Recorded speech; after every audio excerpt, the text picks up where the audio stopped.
So I want to welcome everyone for joining us today. A couple logistical notes before we get this started. I want to encourage you guys to engage with us. Myself and my counterpart Rachel here, who I will introduce. We're looking forward to an interactive session.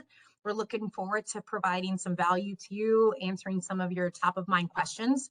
So you'll see at the bottom of your screen a chat function.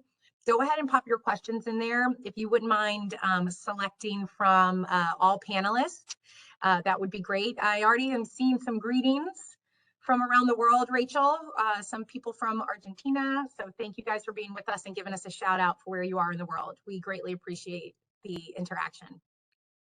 So we are excited today to talk about the topic of sustainability and how partners, excuse me, can develop sustainability strategies. This is going to be something that we hope to dig into and give you some insight and share some useful tips and data and research on what's driving this demand. We're hoping to also answer what are some of the channel and the partners' top challenges. How can this opportunity or this challenge or this new trend that we're feeling right now, or I shouldn't say new trend, I should say increased excitement and acceleration on a trend, how can that lead to service opportunities for our channel partners? And then also, what's the role of the ecosystem? Distributors, vendors, partner-to-partner collaboration, different type of channel partners that are appearing, different business models. How can we all work together to really do better for our world and do better for our business? So that's the topics we hope to get into today. So I want to introduce our guest that we have with us today, Rachel from Canalys. Rachel leads the sustainability channel research for Canalys. For those of you that might not know Canalys, they're the market leading research analyst firm, which really helps research channel partners globally, which ultimately gives advantages to vendors like us and consultation to vendors like us so that we can continue to build channel-centric strategies, approaches, and plans so that we can all grow together. So I'm excited to have you join us. Rachel, where are you calling us in from? Oh, thanks, Leslie. It's good to be here. And good morning, good afternoon, good evening, everyone.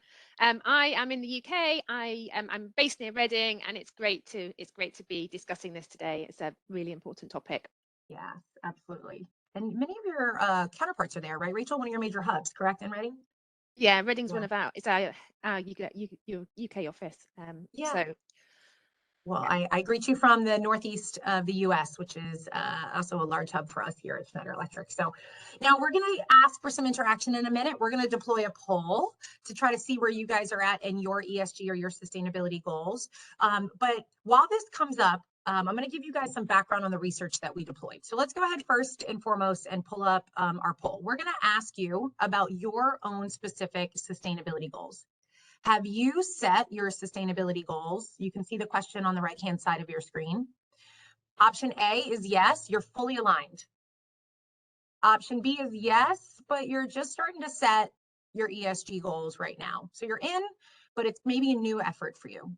Option C is to a certain extent, you're thinking about it, you haven't necessarily set them, it's on your radar, maybe it's something that you want to do in the coming year.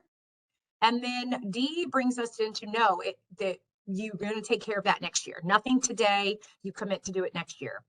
And then the last one, E, is nope, you have not done it. It's not necessarily even a thought. So if you guys wouldn't mind giving us an idea of where you're at in your sustainability journey, that would help us. Now, Rachel, as the poll is coming in, let's give some context on the research that we're going to share. Schneider commissioned Canalys to go out and research to our partners the topic of sustainability and help answer some of those key questions that I opened up with. So can you share a little bit about how the research was deployed, maybe the geographic scope of it or any of the methodology, so that as we move forward and talk about this research, it's greeted with trust and credibility? Yeah, thanks, Leslie. So we worked, this is a global perspective that we're sharing today. We built our research around a set of different methodologies. One being interviews with some of your partners, expert interviews in different regions with some of your partners, surveying, and also quick polling through our Candifero community, and drawing also insights from our ongoing Sustainable Channels research program too. So it's quite an extensive compilation of research and analysis that we've built together to really help you understand or your partners understand how they can develop their own sustainability strategies. We recognize that it's a difficult topic for partners to approach, especially if they're starting from scratch. So therefore, there are lots of different things partners can be doing, and lots of partners are at different stages of that journey as well. Some are very mature, some are less mature, and we identified that through the research as well. So I think hopefully it becomes a useful exercise for everybody on the line today. Yeah, I appreciate you sharing that because I think it's really important to note that it wasn't just our partners, right, Rachel?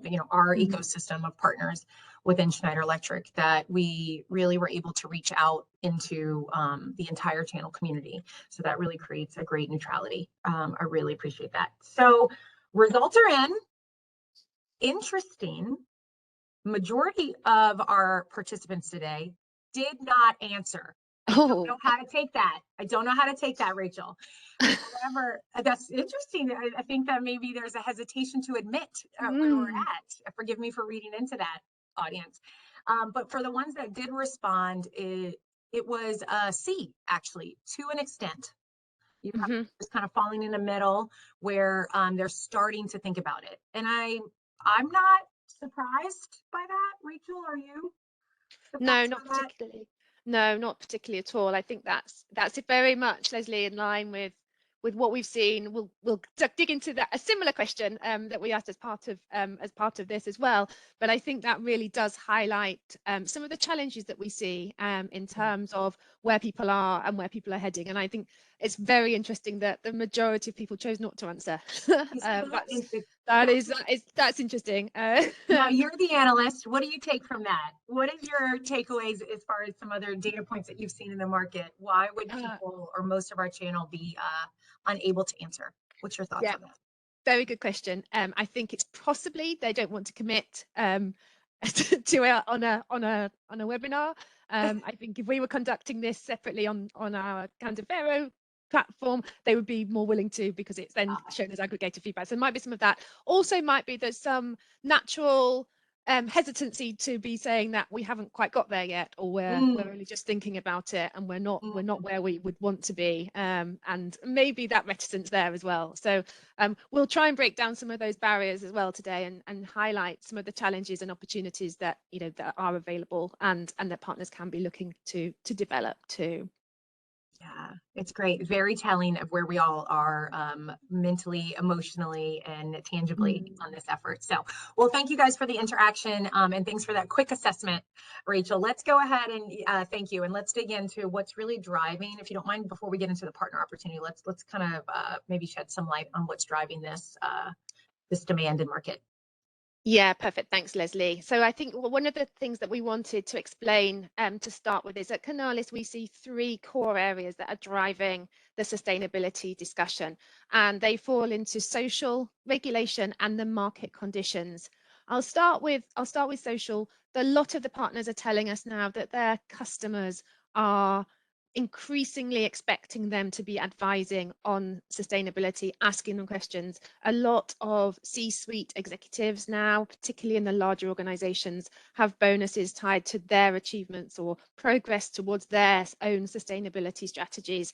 And that really does drive a lot of the conversations that some of the partners are having with those customers about how they can become more sustainable, what they need to do from a scope emission perspective, becoming carbon neutral, or getting to net zero. So those conversations on the social side are important, as is the organizations and as our customers needs to look attractive and be attractive to their new employees. A lot of the new employees coming into organizations expect and want to work for an organization that is sustainable and is making progress against its goals. So that's also a very important factor that we're identifying from that social side.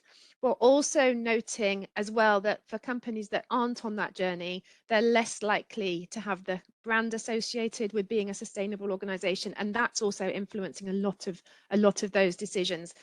So we're definitely seeing that the importance of that coming through from both the customer but also a partner perspective. The regulatory environment has also become more challenging as well. Regulations globally are typically fragmented, they're varied. Very often they're voluntary to date, but they will become enshrined in law, and companies and organizations will need to be reporting against those goals. Even within in the European Union, there are differences between what the EU is implementing and then what other countries within the European Union are also choosing to implement. So it is a fragmented picture, and understanding it in your country is also very important. A lot of other organizations are also aligning alongside the UN Sustainability Development Goals, the SDGs, and that's also fueling a lot of activity that we're seeing. And finally, the third factor is the market conditions. Through the COVID period, we saw a huge increase in focus on sustainability, and that was for a number of reasons. One, people being obviously working remotely, understanding the impact of what they were doing to the environment more, but also we saw the supply chain begin to crumble in places. It got very difficult for products to be shipped because of the COVID lockdowns. The component shortages have fueled that, and then what we're seeing now with the circular economy, that's also increased activity and awareness about reuse and refurbishment of products that we hadn't really seen until the last 18 months to 2 years. The final issue that we're seeing now, and that's particularly prevalent, particularly in Europe, but not just Europe, it's also impacting other areas of the market, is the energy costs and the energy crisis and the security of energy and the challenges that's bringing, and the need to reduce or make it more efficient. A lot of the cloud data centers, for example, take an awful lot of the global electricity demand, and we're really seeing the understanding about that energy efficiency become more and more important. So if we move on and look at some of the key highlights of the research, we've touched on the factors that are driving this, but we're seeing partners actively, and I'm sure for many of you, some of you on the call, you are already actively investing in your sustainability strategy. And we think at Canalys that if you're not doing something about this, you will be at a competitive disadvantage down the line, because your other competitors and peers in the industry will be investing in that and helping their customers that way. So if you're not doing it today, it's certainly something that you should be looking at for 2023. We understand the macroeconomic conditions are changing and have changed over the last 6 to 9 months, and we expect that may slow some of the progress in sustainability in the short term, but by 2024, 2025, if you're not in that position to be able to offer those solutions, then you will be almost certainly at a competitive disadvantage. We've also seen from a lot of the partners that customer requests for proposals now have an increased amount of environmental criteria built in. Are very aware that they need to meet certain objectives within those RFPs, and they're having to demonstrate more and more data as part of that. We touched on the governmental regulations. For partners that are cross-border, it can be difficult to work out where to focus efforts. So, for example, in one country, there may be a greater focus on circular economy strategies, and another one, it may be much more focused around decarbonising. So they do pose an opportunity, but they also pose a challenge to partners. And it's really an opportunity for partners to understand where their country is and where they need to prioritize their efforts in order to support customers. The partners, though, also told us they really see the opportunity in key areas around circular services, understanding, and we'll go through this in more detail as well, around, how do you manage a take back? What do you do if you're refreshing an infrastructure deployment? Where's that old kit going, and what needs to happen? And partners have also identified, and particularly as we've seen more recently with the energy issue, that customers are asking for support around energy management, understanding the efficiencies of products, understanding where they can move things into the cloud or turn on and turn off. So there's a lot of opportunity there for channel partners to be developing those services to support their customers. However, we see a huge difference in what you tell us and then what you're actually doing. So 60% of you told us that you regularly see requests for customer proposals with ESG criteria built in. 40% of you told us that you had someone or some sort of form of headcount dedicated to sustainability, and these are global numbers, but 15% of you told us that you have a sustainability strategy. So there's a huge dichotomy between those of you that are seeing the need for ESG coming through from your customers to those that actually as an organization have an ESG strategy and it's aligned with your business goals. So it's, we really see the challenge and the paradox, but we need to do more as a channel, or the channel needs to do more to drive forward. Well, okay, so Rachel, I have to ask to pause here. I'm getting I'm fielding some questions as you are going through this. I'm sure. And I mean, first of all, this slide just, I think, speaks to why we're here today. It's obviously the ambition and the goal is to be able to change the numbers in the middle and the number at the end. That's exactly the call here. But if you go back to your slide around the five highlights, I think it was, there's some questions coming in because as you've already alluded to, and then also, Okay. yeah, well, they're asking about this. They're asking about Okay. what the geographical difference is, and how is it varying? Because there are obviously a diverse attendee here, and what's the geographic difference, what you're seeing as far as where partners are focusing and what parts of the world are needing to lead or are leading versus some other parts of the world? Yeah, that's a really good question. It's a great question. So we do see significant global differences in terms of the maturity and the development of this. Europe particularly is leading. We see much greater numbers of partners who have developed their sustainability strategies, often driven or primarily in earlier, companies in the Nordics, so the Northern European companies in areas like Sweden, Denmark, Finland, etc., had early adopter progress. However, we see the UK, Germany rapidly reaching the similar state of development. France and the Southern European countries are also now much more active than they were. But the difference and one of the biggest challenges that we see is the North America space. A lot of the partners there are very, very early, if at all, on their journey, and that's a number of reasons. European regulation has been stronger than anywhere else in the world. It's also a greater awareness of the climate change that we're beginning to see, and I think this week's COP27 is again highlighting the slow nature of progress and the challenges around making this progress. And that also comes down to where people are regulating too. APAC is quite an interesting one. APAC is in between both the US and EMEA. There's a lot of activity in certain APAC markets, and that sometimes comes from the sort of those Australia, New Zealand, who are more aligned with the sort of Western European nations.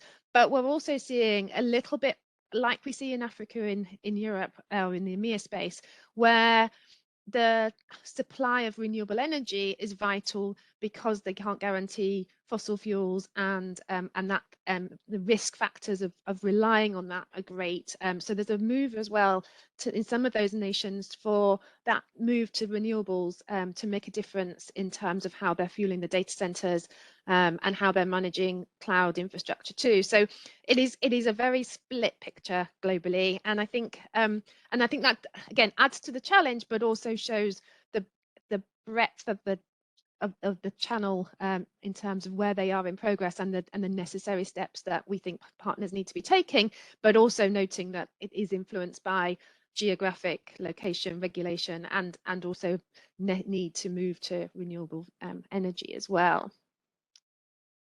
You'll see obviously that this poll was the one we put up at the start. You can see the splits of numbers and how that maybe doesn't align as much to what this call voted for. But if we move, I don't think it's far off though, Rachel. You know, with many not answering, you know, as we had commented before as we were prepping, you know, what you saw on the right-hand side of the slide is that no matter, we're still currently looking at about a third everywhere in market haven't necessarily set. Now, I think what's interesting about that question is do they have ambitions today, you know, to watch that pull over the next 6 months or the next year? Obviously, it's not where we believe it's going to land. yeah, So absolutely. yeah, please go ahead now into the customer demand. Absolutely. And yeah, let's dig into the customers and what the partners told us about what's really driving their customer demand and those conversations that they're having. And a number of the partners told us through the interview process that the customer focus is really driving their sustainability conversations. So they find that they're engaged at the C-suite level because the C-suite is responsible for their progress and their ESG strategies.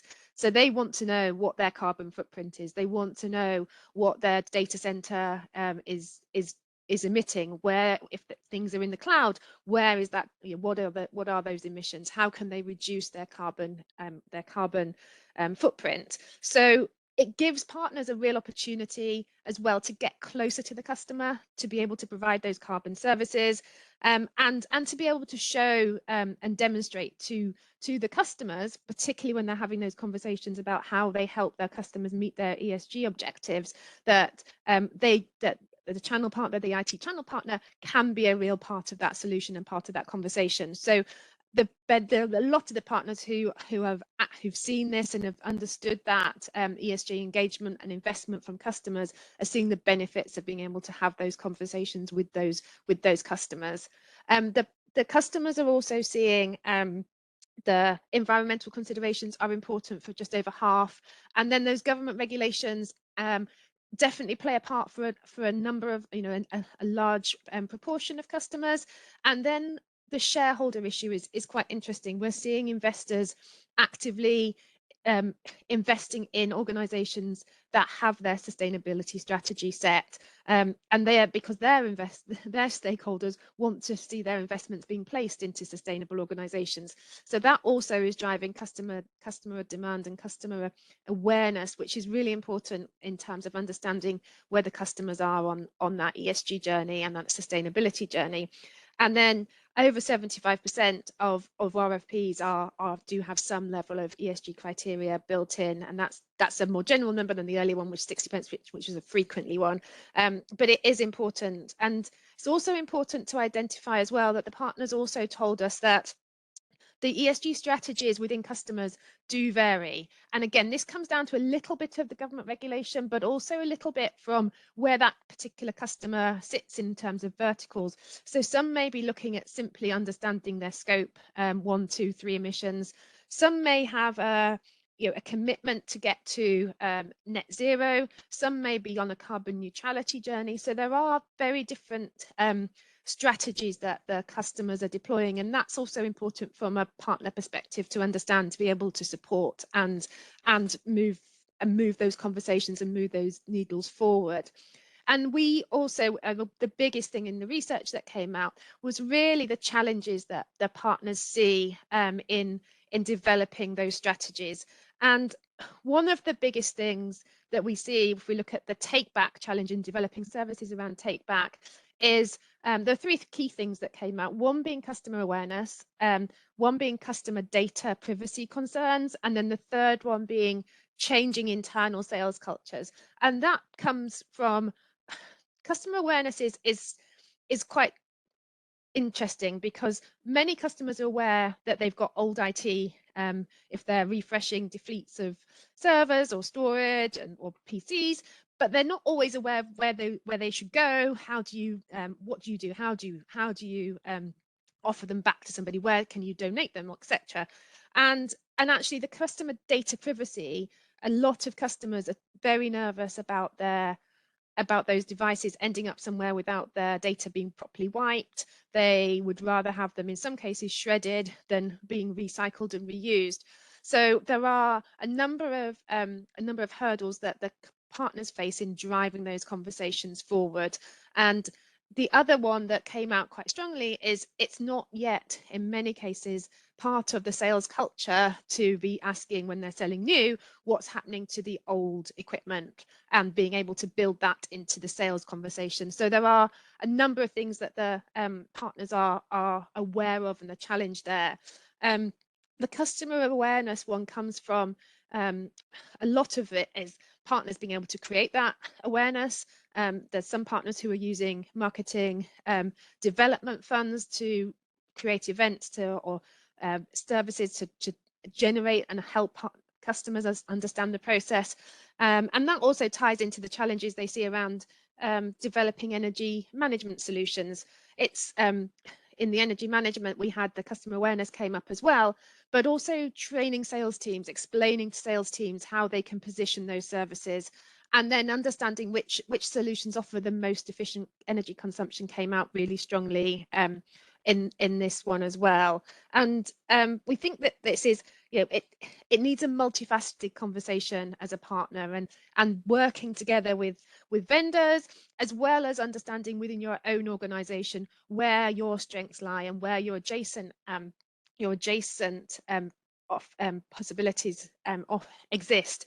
And at Canalys, we've identified over 40 different services and solutions that partners can look to work on and work with when they're considering what your sustainability opportunity is, and where you can support your customers. We've broken them into sort of 3 different areas: advisory, consulting, sustainable technologies, and then also the circular economy as well. And we're not saying to every partner you need to have all of these services or all of these solutions. Absolutely not. Some of you will do, but many of you will choose 2 or 3 from each list and focus on those, because that's where your organization fits, and that's where you have the adjacent knowledge and the adjacent support. For example, some of you may choose to partner to develop carbon audit services, or leverage another organization's tools that they've set up, because you've got expertise elsewhere that organization may also be able to leverage from you. These services also give you as a partner the opportunity to get much closer to your C-suite, moving away from that IT manager discussion, because you're able to demonstrate progress against sustainability objectives, and you're also able to tell where if you can show and demonstrate that these are lower energy efficiency, that offer greater energy management, that you're also then helping those partners and customers, or those customers, to understand what they can do. So we very much see it as this is an opportunity, and there are different ways that you can build into that opportunity and leverage what's going on in the market. We also recognise, and coming really to this, is that everybody has a role to play in developing sustainability solutions and to help move the needle on the environmental factors as well. But you can't do it in isolation. You can't do it as an individual company. There has to be an ecosystem that needs to work together and come together. And we're seeing it actually of Canalys in terms of talking to the different partners. Partners are already sharing best practice, sharing ideas, sharing challenges between each other, because they know they can't do it alone. So absolutely, collaboration is key here. And the role that each partner and each constituent here plays is going to change. The vendors will be working with you to identify things like making sure the standardization of data in terms of monitoring and managing and being able to quantify scope emissions. They will need your help in understanding what your customers are asking for. The distribution community has been a little bit behind in sustainability to date in our view at Canalys, because we've seen that they haven't had that same customer requests, because the customers are your customers. So they're suddenly realizing that there's an opportunity to do reverse logistics around take back. They're also recognizing that a lot of partners need help on carbon. So some of the distributors are developing those carbon services that you can then leverage to support your customers. The role of the IT asset disposal firms is also beginning to change as well, as vendors begin to certify them. So your customers want to know where their of life devices have ended up and how their minerals have been stripped. Those ITADs now need certifying to understand that. And the whole life cycle and the whole piece has to come together with collaboration across partners, across vendors, across distributors, and across the customers. And it may be that your customer may be taking X% new and X% is refurbed, or they're having a managed power service to see where they can make efficiencies. So it's very much about bringing that whole piece together.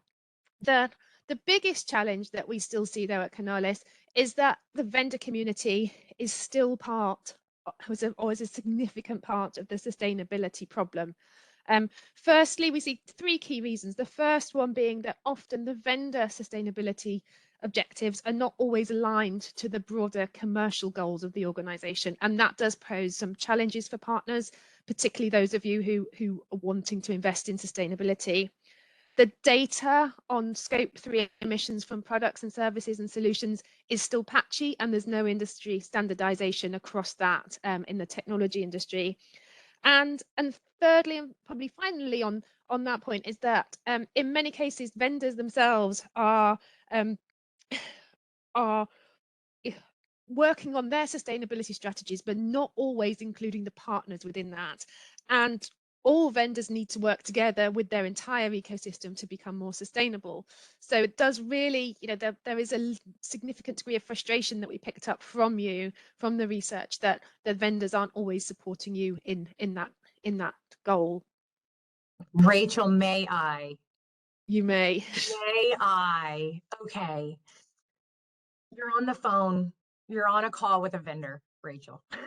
So may I please comment here and jump in. We're getting some questions. I mean, in all sincerity, we are getting some questions about really congratulating you on challenging the distributor community and challenging the vendor community, because you're right, the partners are at the forefront of this pressure, request, change in demands from the end user or the market. So you're getting some private chats. Obviously our attendees can't see the chat, but you're getting some shout outs and appreciation for you asking for the entire ecosystem to come together. And you're getting some questions, which I think we're going to get onto later, but I might take a moment to give some context. There's some questions here on like specifics. When you were saying about with a lack of standardization, then what should or could vendors be sharing with the partner communities, or what could or should vendors be doing for the channel and with the distributors? So in order to answer those questions, I'd love to maybe share some examples from a Schneider Electric perspective to take your challenge, if I can. May I take your challenge to You may. Okay, and increase some transparency. And I think the message that is so clear is that we have to do this as an entire ecosystem. We all play our part. And I think the other thing that is landing is we have to walk the walk, because we're all so connected in this. The selection of our suppliers and our offer creation and our offer creation process more than ever now impacts our partners, which impacts the customer as well. So we all have to walk this walk first and foremost with our own operations. So I first want to share, from that perspective, what we are doing within Schneider, which can start to give some clues to the partner community of an example of actions or example of commitments, an example of promises and data transparency that you can and should have from your vendors. So, first, from a Schneider perspective, we have very public and very stated and documented and open ESG commitments. And one of our core promises is that we lead by example in the ecosystem. And we've had these stated commitments since 2005, and we share them through what we call our sustainability barometer. They focus on 6 long-term commitments. That includes climate action, resource efficiencies, responsible behaviors, and then of course, developing equal and diverse world. It really now has not even taken on a holistic corporate life, Rachel.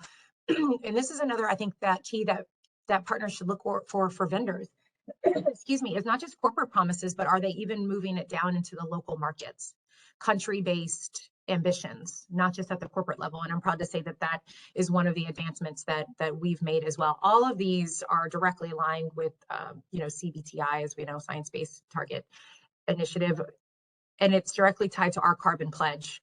So by 2025, most people might not know this, but by 2025, Schneider is committed to be carbon neutral across our operations, scope 1 and scope 2. By 2030, we will be net zero in our full net zero in our operations. And by 2040, documented, shared, full transparency, we strive to be carbon neutral across our entire value chain. That includes our upstream suppliers as well, our scope 1, 2, and 3. So even the selection of our suppliers has completely changed as long for us to, align to these promises.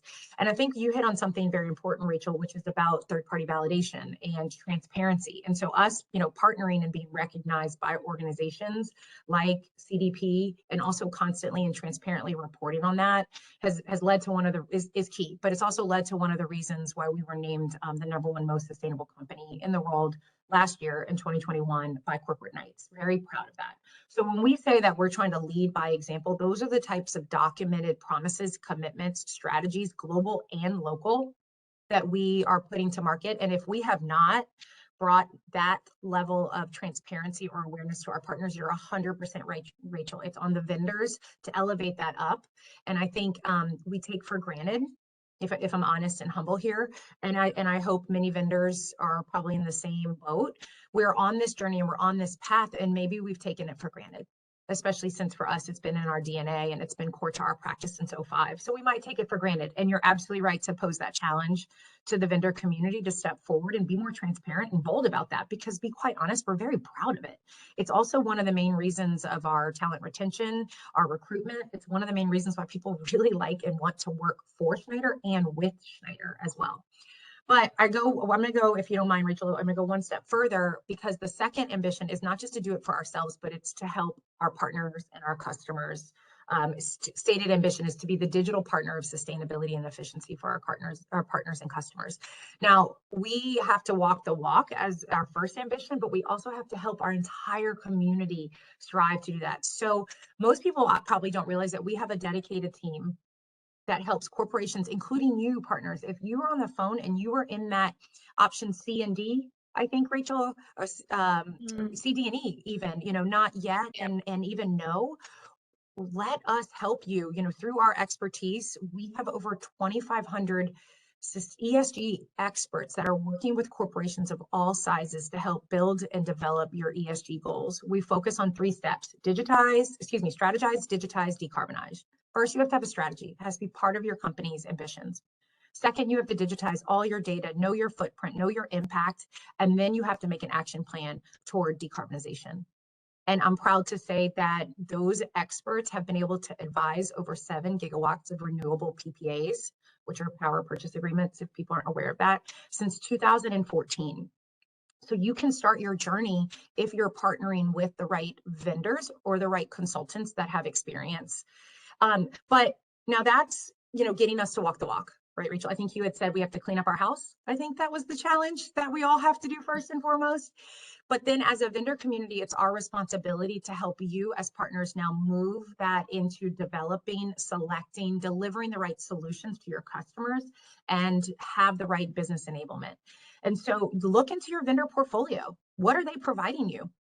What is the ESG? What is the sustainability? What is the carbon impact of the offers that you're selecting from your vendors? You have the right to ask that, and you have the right to know that, and they have a responsibility to share that. So for us within Schneider, you're looking to select and leverage what we call our green premium certified offers. This is our answer to for you to have confidence that the offers you're selecting are reducing energy, reducing carbon footprint, optimizing your total cost of ownership, and ultimately allowing an full end of life journey as well. Now, this includes full data transparency. We call these, Rachel, PEPs, product environmental profiles. This is on all of our websites and also available for you, our partners, to communicate those to your end users. So I love that you called out one of those pain points, Rachel, is the data.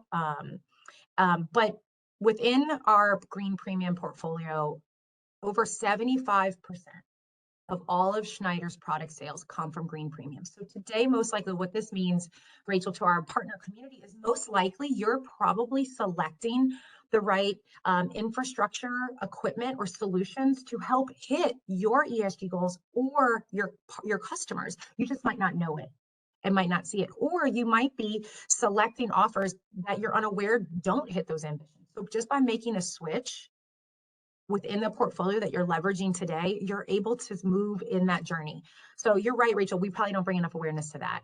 And then we obviously you can't talk sustainability and life cycle management if you don't talk about software and energy management, monitoring and services capabilities. I mean, the install base that we have in market, we have a responsibility to monitor and manage and know what's happening to those assets, and then what we need to do with them for an end of life or a second life strategy. So, so of course, you know, I want to move past a hardware conversation and make sure that we encourage our partners to really move into the monitoring and management capabilities or opportunity, not only for reoccurring, but obviously for the ESG ambitions as well. And then I guess I'd close with some obvious other things, Rachel, you know, enablement, sales tools, trainings, being able to help our partners have this conversation.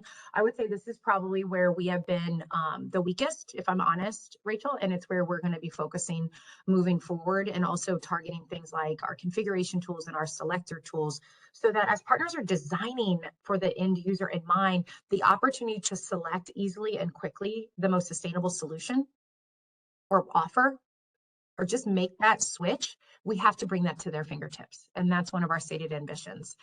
So we're excited not only about what we've done in the past, we're also excited about what we have to come. We also are very, probably, you know, we're probably not as vocal either, Rachel, with our partner community about our circular economy. And I would say this is another point that you had mentioned to this as some of your services opportunities. I'd say this is another key point that partners should start asking questions to vendors. So for us, you know, for example, this kind of plays itself out with our take back our recycling programs. It's another situation, Rachel, where we've maybe taken for granted, and we've had these take back programs since 2006. So we are able in about 38 countries to take back for free any asset, and that represents over 70% of our revenue. But it's not enough. It's absolutely not enough. We know although we've had even refurbishment strategies in place since early on as well, we need to do more, and not only do it the refurbishment, but also offer and allow our partners to do it with them as well. So those are a little bit of what I would say, Rachel, is the transparency or the examples that vendors are actioning on, like Schneider, that our partners have the opportunity to ask questions to be able to seek the best partnership. But I want to bring us around to the opportunity that we have together. Back to your bubble slide, Rachel, where you're talking about the demand versus the action. We're seeing the same thing from an end user perspective. And I think that's what brings us here today. Although this might be an overwhelming challenge on where to start, which I know we're going to get into a minute, I think that it brings a lot of excitement, Rachel. I mean, we're seeing more and more companies. I think SBTI had stated that the number of companies that were making sustainability commitments is doubling year over year since 2018, but we're seeing only 7% of those companies are actually taking action. Very similar discrepancy as you've had for what the partner community is doing. We're also seeing it from the end market perspective.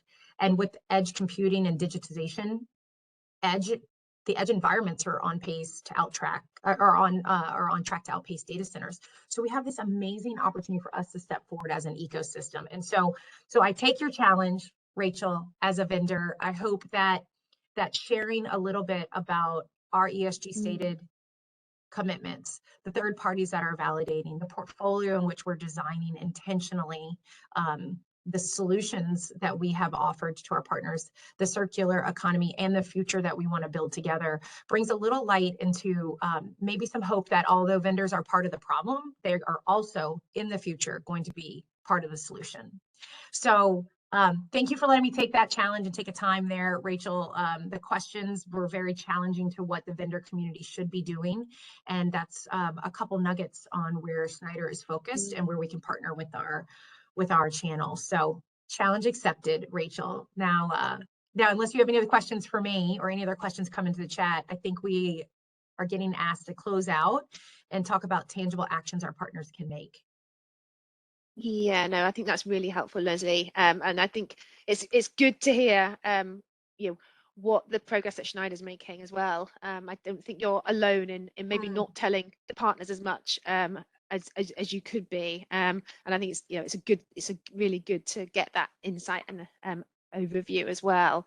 We obviously want to talk then about what the partners can do. We've talked about, obviously working with vendors is important, but we also want to look at, for you as partners, what should you be doing? Now, some of you will have already got some of the way down the line on some of these objectives, but what we're recommending and what we're saying to help you move this forward is invest in people, invest in your headcount to drive your sustainability strategy, and developing your own sustainability objectives, especially for those of you who may be in the CDE categories where you're not quite there yet. It's really important that you look at what you can be doing and make those objectives. These are internal things, and they're designed to make you consider your focus, choose your focus. It's important.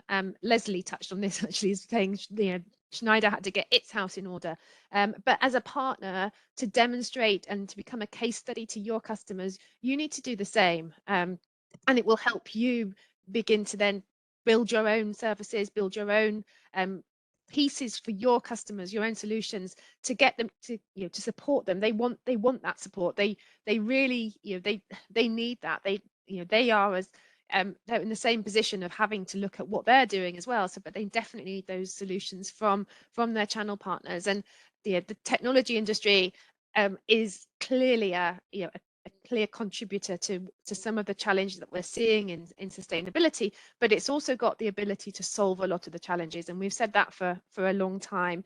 And also influence your vendors, tell your vendors what you need to help drive that greater sustainability adoption. If your vendors that you're partnered with aren't helping you to develop your sustainability credentials, and they're not able to give you the things that you need to show to your customers, then you can look at your portfolio of vendors and look at whether you should be working with that particular vendor or not. We absolutely think there's a lot of leverage that comes from the channel community saying we need this, we need that, and being able to push that forward. And we definitely seeing a lot of partners coming together to make those comments and make those statements to the vendors to help them and to support them, support their customers as well. Rachel, I have some questions on this slide, if I may advocate on behalf of our attendees. So thank you for wrapping us up here. There's seems to be a couple of questions coming in related to examples. Can you go a little bit deeper? Specifically, let's start with point number one. Because of depending on where partners are in their journey, or as we saw with our first poll, I don't want to say how mature, but how deep into this journey they are from an investment perspective and prioritization of their company. So can you share a little bit about just that context and give the difference between what would be some examples of, the headcount, for example, the resources, the teams, the leader that should be appointed if they're starting versus if they're in maybe a more mature, more developed organization? Yeah, sure. So the more mature organizations have got chief sustainability officers within their partner. And now they obviously typically are slightly larger organizations and have been doing it longer. So they are, maturity is maybe not the right word, but they're further along the journey than maybe somebody who's just at the start. And those larger companies will have more people in a team, in a business unit dedicated.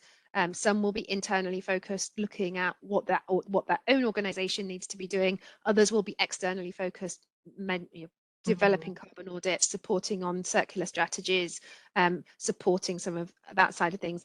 At the sort of other end, it can be just one person who has sustainability typically within the executive board or the senior leadership team, who has that as part of their portfolio, who is building out that strategy, building out what needs to happen, and being given that opportunity. And we see on LinkedIn, actually, we regularly do a search for roles that have sustainability in their headcount. And at last look, we had about 122,000 globally, which is it shows the level of investment that customers is making, as well as partners, and as well as vendors. So I think, you know, that does show sort of the different roles, but they can be internal and external. And as you move along that journey, then having a key person on the executive board whose job is dedicated to sustainability will become more and more important. And I think another call out that you've mentioned before, Rachel, that I want to make sure lands is starting internally, meaning someone, you know, an objective focused, their key objectives are focused on driving the sustainability channel or goals for the business. But then as they move more mature, these sustainability revenue drivers almost, where they're the business development or the business creation or the service creation, whatever, in whatever direction the partners want to take it, where they're partnering with the right vendors to co-create. That's what we're also seeing, this pivot for not only the internal accountability of their practice, and then that's a key indicator for us just to share with our partners, is when we can kind of start to see where partners are in their commitment, is that they have not just one but both, and someone is dedicated to the business development or offer creation. To your point, they're specifically trying to identify the vendor portfolio that would work best for the growth, the revenue growth opportunity as well. Yeah, and that sales culture has changed as well, so that it's ingrained into sales culture too within the partner organization, and that, you know, that also comes from building that strategy to then flow through the entire organization and have that as, you know, a way of, it's built into their way of doing business, rather than it being a separate thing that it flows through the organization. That's, for many partners, is still a utopia, but it's certainly where they more advanced ones are heading.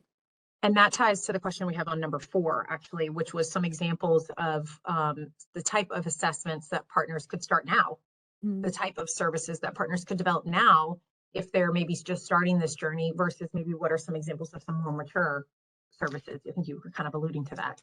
Yeah, absolutely. So, you know, it's looking at what you want to focus on, and some partners are taking advantage of the distributor carbon audit services. Some are taking advantage of the vendor services that are there already without having necessarily to develop their own, but it's giving them a foothold into the market and being able to, you know, learn as they go. Well, and I think it's also important to say none of us have the right answers on this. This is, you know, there's not really a wrong thing to do at this point in time. It's a learning. We're all learning about how best to do this and what will resonate and what won't. So it's really about leveraging the ecosystem that's around to be able to take advantage of those services, and then looking at the adjacencies that you already have in your own organizations as to where then you can, and understanding your customer base as to where you can develop those solutions and services. But it's not necessarily saying you have to build something from scratch at all. Some of the more mature or some of the more advanced partners have done that and will be doing that, because they're looking much more at things like the supply, upstream, downstream. But as an initial point, leveraging what's already there and being able to take advantage of that is a good starting point. Great point. Great point. Well, Rachel, I don't think we have any more questions. I think you've helped cover all of them. Was there anything else that you need to hit on before we close out? Don't think so. I will. No, but thank you very much. It's good to be able to explain this and run through. Yeah, it generated a lot of great, more detailed guidance. So that's, I think, proof of value, right, Rachel? So we just want to close out. Thank you guys for staying with us a little bit longer than we expected. Rachel and I playfully were saying this was going to be 30 minutes, and then we kind of smiled and knew the content was too rich, the topic was too exciting, and obviously we're hoping for some interaction. So appreciate those of you that have stayed with us through almost a full hour. So just some takeaways here. I just want to summarize what I think that I've heard, and I hope that lands lands with you, our partners. First and foremost, sustainability is the right thing to do socially, from a world perspective, a climate perspective, a business perspective, but it also offers us an opportunity for us to grow together and bring new value. I love what you said, Rachel, about it. It changes the conversation. It changes the strategic value that our channel can have, but also for us, it changes the strategic value as a vendor that we can have in the ecosystem, which we're really excited about bringing more expanded opportunities to our partners. And then the second challenge I give to you is establish your ESG goals. As Rachel said, clean up your house. As I said, we have to walk the walk. If all of us together are not establishing our own ESG goals and are as ambitious and excited and aggressive with this challenge, then at the end of the day, the ecosystem as a whole doesn't rise to the occasion. That's what happens. We're either lifting each other up or we're holding each other back. And so our challenge together is to establish our ESG goals and then look to start to establish your own practice that you have today. Obviously, focusing on our philosophy is strategizing with you and your customers, digitizing that from a data perspective so that you can analyze and see where you're at and be able to freely and quickly know your impact, and then decarbonize, which really means that we close the action gap, that we truly stop talking about it and start making a difference and seeing a tangible change. And I hope I have permission to be that bold with this group. And then the last one is that there's no reason to wait. There's no reason to pause. Like to Rachel said, let's take advantage of what is out there today. And we at Schneider have a fabulous portfolio with Green Premium and also a full software suite that can help you immediately, not to mention a roadmap to come for us to capitalize on services and assessment opportunities through energy management. So we look forward to the opportunity to partner with you, but we all need to accept this challenge so that we can elevate the ecosystem together. So with that, I'll close with a reminder. All of this amazing research that Rachel shared is available to you through an ebook that we published and co-authored together, thanks to the research of Canalys, titled How Can Partners Develop Sustainability Strategies? I encourage you to scan this now to download it. I also encourage you to reach out to your local channel account manager and start the conversation of how we can collaborate and be partners in this together. So as we close out, Rachel, I sincerely, genuinely want to thank you. Rachel, you have been a leader in this conversation, not just with us, but with our partners, but across the entire industry. And so we very much are grateful to your time and your challenges that you give us. We look forward to continuing to progress this together. So thank you so much for your time. No, thank you, Leslie. Thank you, everybody, as well. Yes. All right. You guys have a wonderful day. I look forward to coming back together in a year, running that same poll, running the same analysis, Rachel, and making sure that we make a significant impact.